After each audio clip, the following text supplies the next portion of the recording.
संत मती के अनुसार सुसमाचार अध्याय 23।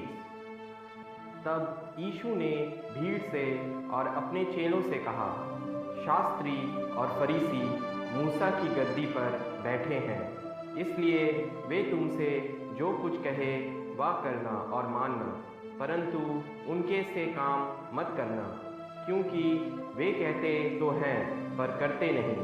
वे एक ऐसे भारी बोझ को जिनको उठाना कठिन है बांधकर उन्हें मनुष्यों के कंधों पर रखते हैं, परंतु स्वयं उसे अपनी उंगली से भी सरकाना नहीं चाहते।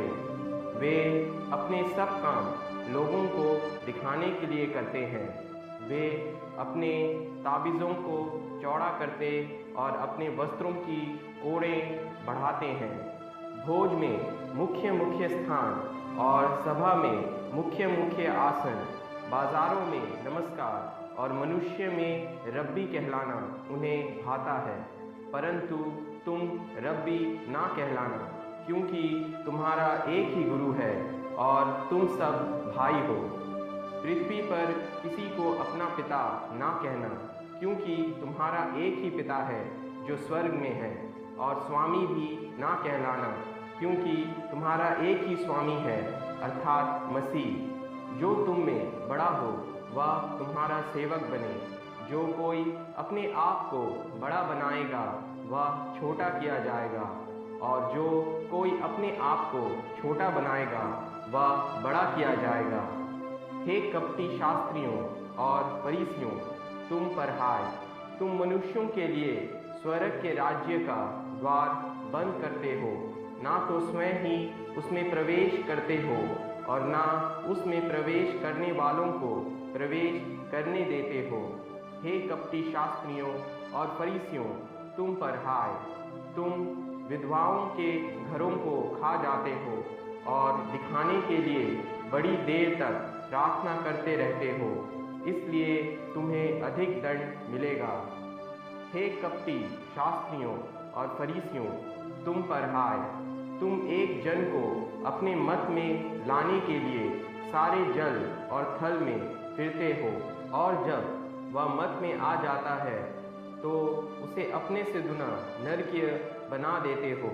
हे अंधे अगुओ, तुम पर हाय, जो कहते हो कि यदि कोई मंदिर की शपथ खाए तो कुछ नहीं, परंतु यदि कोई मंदिर के सोने की सौगंध खाए तो उसे बंध जाएगा।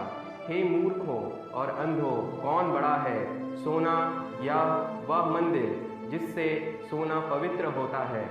फिर कहते हो कि यदि कोई वेदी की शपथ खाए तो कुछ नहीं, परंतु जो भेंट उस पर है यदि कोई उसकी शपथ खाए तो बंध जाएगा। हे अंधों, कौन बड़ा है, भेंट या वेदी जिससे भेंट पवित्र होता है? इसलिए जो वेदी की शपथ खाता है वह उसकी और जो कुछ उस पर है उसकी भी शपथ खाता है। जो मंदिर की शपथ खाता है वह उसकी और उसमें रहने वालों की भी शपथ खाता है। जो स्वर्ग की शपथ खाता है वह परमेश्वर के सिंहासन की और उस पर बैठने वाले की भी शपथ खाता है। हे कपटी शास्त्रियों और फरीसियों, तुम पर हाय, तुम पुदीने और सौंफ और जीरे का 10वां अंश तो देते हो, परंतु तुमने व्यवस्था की गंभीर बातों को अर्थात न्याय और दया और विश्वास को छोड़ दिया है। चाहिए था कि इन्हें भी करते रहते और उन्हें भी ना छोड़ते। हे अंधे अगुओ, तुम मच्छर को छान डालते हो परंतु ऊंट को निगल जाते हो।